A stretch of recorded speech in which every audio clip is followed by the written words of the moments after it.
ಹಾಗೆ ಈ ವಿಡಿಯೋನ ಲೈಕ್ ಮಾಡಿ, ಸಬ್ಸ್ಕ್ರೈಬ್ ಮಾಡಿ, ಹಾಲ್ ಬಟನ್ ಪ್ರೆಸ್ ಮಾಡಿ, ಅಲ್ಲಿ ಸ್ಕಿಪ್ ಮಾಡಿಬಿಡಿ, ಫುಲ್ ನೋಡಿ ಫ್ರೆಂಡ್ಸ್.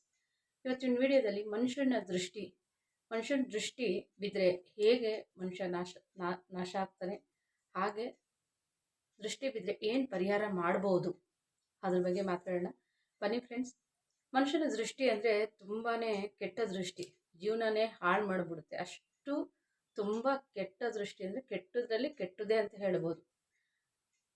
ನಮ್ಮ ಎಲ್ಲರ ಮುಂದೆನೂ ಬದುಕಬೇಕು ಅಂತ ಇರ್ತೀವಿ, ಆದರೆ ಬದುಕಕ್ಕೆ ಅಂತೂ ಸಾಧ್ಯನೇ ಬಿಡಲ್ಲ. ಯಾಕಂದರೆ ನಮ್ಮ ಜೊತೆನೇ ಇರ್ತಾರೆ, ನಮ್ಮ ಜೊತೆನೇ ಇದ್ದು ನಮಗೆ ದ್ರೋಹ ಬಗಿತಾ ಇರ್ತಾರೆ.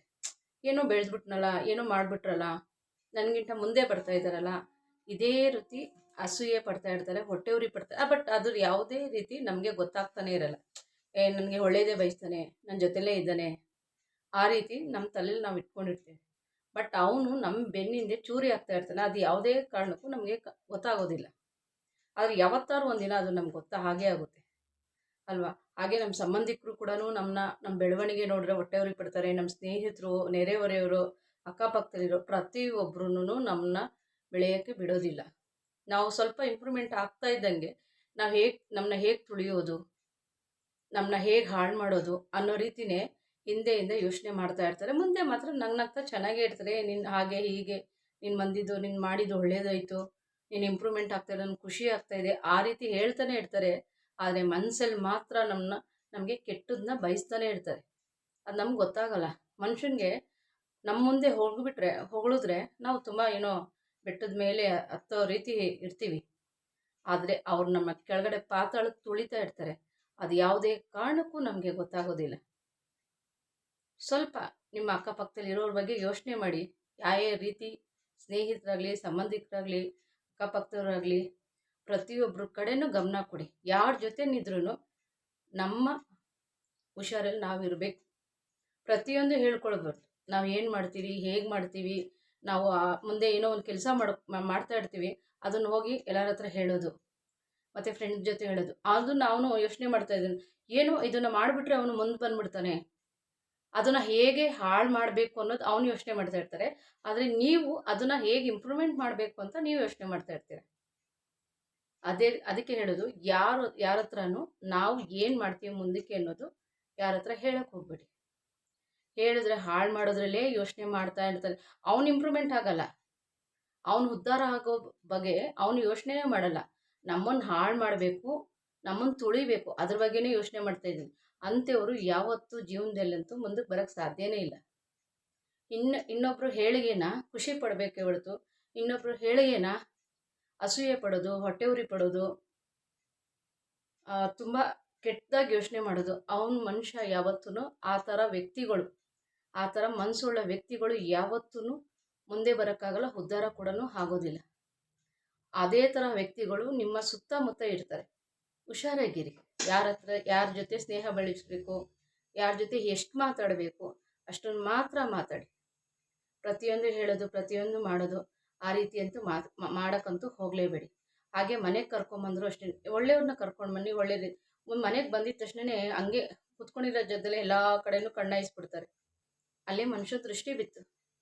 ಏನಪ್ಪ ಮನೆ ಚೆನ್ನಾಗಿದೆ, ಅನುಕೂಲವಾಗಿದ್ದಾನೆ, ಇಷ್ಟೆಲ್ಲ ಚೆನ್ನಾಗಿದೆ, ನನಗೇನೂ ಇಲ್ಲ ಅನ್ನೋದು ಅವ್ನು ಯೋಚನೆ ಮಾಡಿ ನಾನು ಇವ್ರ ಥರ ಮುಂದಕ್ಕೆ ಬರಬೇಕು ಅನ್ನೋದು ಅವ್ನ ತಲೆಗೆ ಬರೋದಿಲ್ಲ. ಇವನು ಈ ಥರ ಇದ್ದಾನೆ, ಇವಳು ಈ ಥರ ಇದ್ದಾಳೆ, ಇವಳು ಹಾಳು ಮಾಡಬೇಕು. ಅದು ಮಾತ್ರನೇ ಕೆಲವ್ರಿಗೆ ಆ ಥರ ಕೆಟ್ಟ ಬುದ್ಧಿ ಇರುತ್ತೆ. ಕೆಲವ್ರಿಗೆ, ಎಲ್ಲರಿಗೂ ಇರೋದಿಲ್ಲ, ಕೆಲವ್ರಿಗೆ ಮಾತ್ರನೇ ಆ ರೀತಿ ಕೆಟ್ಟ ಬುದ್ಧಿ ಇರುತ್ತೆ. ಅದರಿಂದನೇ ನೀವು ಸ್ವಲ್ಪ ಹುಷಾರಾಗಿರಿ. ಹಾಗೆ ಇದನ್ನು ಮನುಷ್ಯನ ದೃಷ್ಟಿ ಬಿದ್ದಾಗ ಅದನ್ನ ಹೇಗೆ ಪರಿಹಾರ ಮಾಡ್ಕೊಬೋದು ಅದು ಕೂಡ ನೋಡೋಣ. ಹಾಗೆ ಈ ಕೆಟ್ಟ ದೃಷ್ಟಿ ಬಿದ್ದಾಗ ಮನುಷ್ಯನಿಗೆ ಏನೆಲ್ಲ ತೊಂದರೆ ಆಗುತ್ತೆ ಅದನ್ನು ಕೂಡ ನೋಡೋಣ. ಮೊದಲದು ಹಣಕಾಸಿನ ತೊಂದರೆ ಆಗ್ಬಿಡುತ್ತೆ.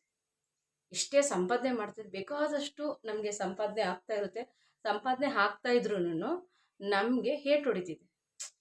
ಯಾವುದೋ ಇವಾಗ ಒಂದು 20,000 ಸಂಪಾದನೆ ಆದ್ರೂ ಅದರಲ್ಲಿ ನಮಗೊಂದು 5,000 ಉಳಿತಾಯ ಮಾಡಿದ್ರು 10,000 ಉಳಿತಾಯ ಮಾಡಿದ್ರು ಆ ದುಡ್ಡಿಗೆ ಯಾವುದೋ ಒಂದು ತೊಂದರೆ ನಮಗೆ ಬರುತ್ತೆ. ಯಾಕಂದರೆ ಮನುಷ್ಯನ ದೃಷ್ಟಿ ಅಷ್ಟು ಕೆಟ್ಟದ್ದು. ಹಾಗೆ ಯಾವುದೋ ಒಂದು ಕೆಲಸ ಮಾಡ್ತೀವಿ, ಚೆನ್ನಾಗಿ ದುಡಿತಾ ಇರ್ತೀವಿ, ಆ ಕೆಲಸಕ್ಕೆ ತೊಂದರೆ ಆಗ್ಬಿಡುತ್ತೆ, ಆ ಕೆಲಸನೇ ಹೋಗ್ಬಿಡುತ್ತೆ. ಚೆನ್ನಾಗಿ ದುಡಿತಾ ಇದ್ದಾನೆ, ಎಂಥ ಕೆಲಸ ಸಿಕ್ತಪ್ಪ ಅವನಿಗೆ ಅಂತಾರೆ. ಆ ಕೆಲಸನೇ ಹಾಳಾಗೋಗ್ಬಿಡುತ್ತೆ, ಕೆಲಸನೇ ಕಳ್ಕೊಂಡ್ಬಿಡ್ತಾರೆ ಕೆಲವರು. ಹಾಗೆ ಆಕ್ಸಿಡೆಂಟ್ ಆಗೋದು, ಅನಾರೋಗ್ಯಕ್ಕೆ ಒಳಗಾಗೋದು, ಏನೇ ಹುಷಾರ್ ಆದ್ರೂ ಮತ್ತೆ ಮತ್ತೆ ಅನಾರೋಗ್ಯ ಆಗ್ತಾ ಇರುತ್ತೆ. ಮನುಷ್ಯನ ದೃಷ್ಟಿ ಅಷ್ಟು ಕೆಟ್ಟದ್ದು ನೋಡಿ. ಮನೆಯಿಂದ ಹೇಗೆ, ಮನೆಯಲ್ಲಿ ಕೂಡ ಎಲ್ಲ ವಸ್ತುಗಳು ಚೆನ್ನಾಗಿರುತ್ತೆ, ಮನುಷ್ಯನ ಮನೆಗೆ ಕರ್ಕೊಂಡ್ಬಂದಿರ್ತೀನಿ, ಯಾವುದೋ ಫ್ರೆಂಡ್ಸೋ ನೆರೆಯವರ ಅಕ್ಕಪಕ್ಕದವ್ರು ಸಮೇತ ಯಾರೋ ಬಂದಿರ್ತಾರೆ, ಯಾರ್ದೋ ಕೆಟ್ಟ ದೃಷ್ಟಿ ಬಿದ್ದಾಗ ಮನೆಯಲ್ಲಿ ಚೆನ್ನಾಗಿರೋ ವಸ್ತುಗಳು ಕೂಡ ಹಾಳಾಗೋಗುತ್ತೆ. ಒಂದಲ್ಲ ಒಂದು ರೀತಿ ನಮಗೆ ತೊಂದರೆನೇ ಆಗ್ತಾ ಇರುತ್ತೆ, ನಾವಂತೂ ಉದ್ಧಾರ ಅಂತೂ ಆಗೋದಿಲ್ಲ. ಅದಕ್ಕೆ ಹೇಳೋದು, ಮನುಷ್ಯನ ದೃಷ್ಟಿ ತುಂಬ ಕೆಟ್ಟದ್ದು. ದಯವಿಟ್ಟು ಯಾರೂ ಕೆಟ್ಟದನ್ನ ಬಯಸಬೇಡಿ, ಹಾಳು ಮಾಡೋಕ್ಕಂತೂ ಹೋಗಬೇಡಿ. ಅವ್ರ ಜೊತೆಗೆ ಸೇರಿ ಅವ್ನು ಇಂಪ್ರೂವ್ಮೆಂಟ್ ಆಗ್ತಾ ಇದ್ದಾರೆ, ನಾವು ಕೂಡ ಇಂಪ್ರೂವ್ಮೆಂಟ್ ಆಗಬೇಕು ಅನ್ನೋದು ನಿಮ್ಮ ತಲೆಯಲ್ಲಿ ಇಟ್ಕೊಳ್ಳಿ.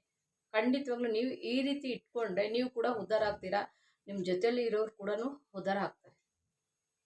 ಈ ರೀತಿ ದೃಷ್ಟಿ ಆದಾಗ, ಈ ರೀತಿ ತೊಂದರೆಗಳು ನಿಮಗೆ ಆಗ್ತಾ ಇದ್ದಾಗೆ ಅದಕ್ಕೆ ಪರಿಹಾರ ಕೂಡ ನಾವು ಮಾಡ್ಕೊಬೋದು. ಕೆಲವೊಂದು ಚಿಕ್ಕ ಪುಟ್ಟ ಮನೇಲಿ ಪರಿಹಾರ ಮಾಡ್ಕೊಬೋದು. ದೇವಸ್ಥಾನಕ್ಕೆ ಹೋಗೋದು, ದೇವಸ್ಥಾನದಲ್ಲಿ ಅರ್ಚನೆ ಮಾಡಿಸೋದು, ದೇವಸ್ಥಾನದ ತೀರ್ಥ ತಗೊಂಬಂದು ಮನೆಗೆ ಇಡ್ಸೋದು, ಪ್ರೋಕ್ಷಣೆ ಮಾಡೋದು, ಮತ್ತು ಹಾಗೆ ಗೋಮೂತ್ರವನ್ನು ಕೂಡ ಮನೆಗೆ ಚಿಮ್ಮಿಸೋದು.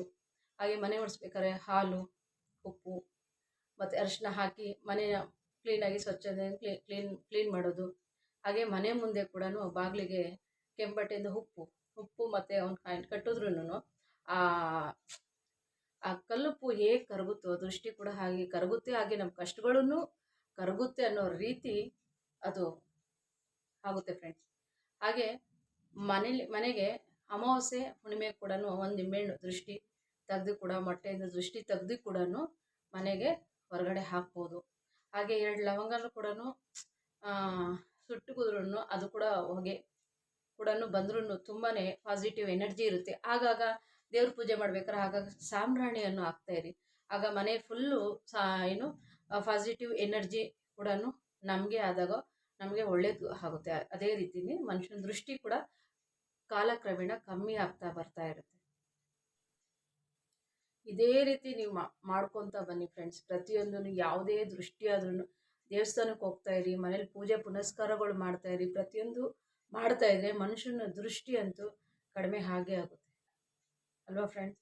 ಯಾಕಂದರೆ ಅಷ್ಟು ಕೆಟ್ಟ ದೃಷ್ಟಿ, ಕೆಲಸ ಹೊಂಟೋಗುತ್ತೆ, ನೆಕ್ಸ್ಟು ಅನಾರೋಗ್ಯ ಬೀಳ್ತಾರೆ, ಹಣಕಾಸಿನ ತೊಂದರೆ ಆಗುತ್ತೆ, ಮತ್ತು ಮನೆಯಲ್ಲಿ ಒಂದೊಂದೇ ವಸ್ತು ಹಾಳಾಗ್ತಾ ಬರುತ್ತೆ, ಮತ್ತು ದೇವಸ್ಥಾನಕ್ಕೆ ಹೋಗಬೇಕು ಅಂತ ಅನಿಸೋದೇ ಇಲ್ಲ, ಮನೇಲಿ ಪೂಜೆ ಮಾಡಬೇಕು ಅಂತಲೂ ಅನಿಸಲ್ಲ. ಒಟ್ಟಿನಲ್ಲಿ ಏನೋ ಒಂಥರ ಸೋಂಬೇರಿ ಥರ ಆಗಿ ನಾವು ಬಿದ್ದುಬಿಡ್ತೀವಿ. ಇದಕ್ಕೆಲ್ಲ ಕಾರಣ ಮನುಷ್ಯನ ಕೆಲವೊಂದು ಸರಿ ದೃಷ್ಟಿ.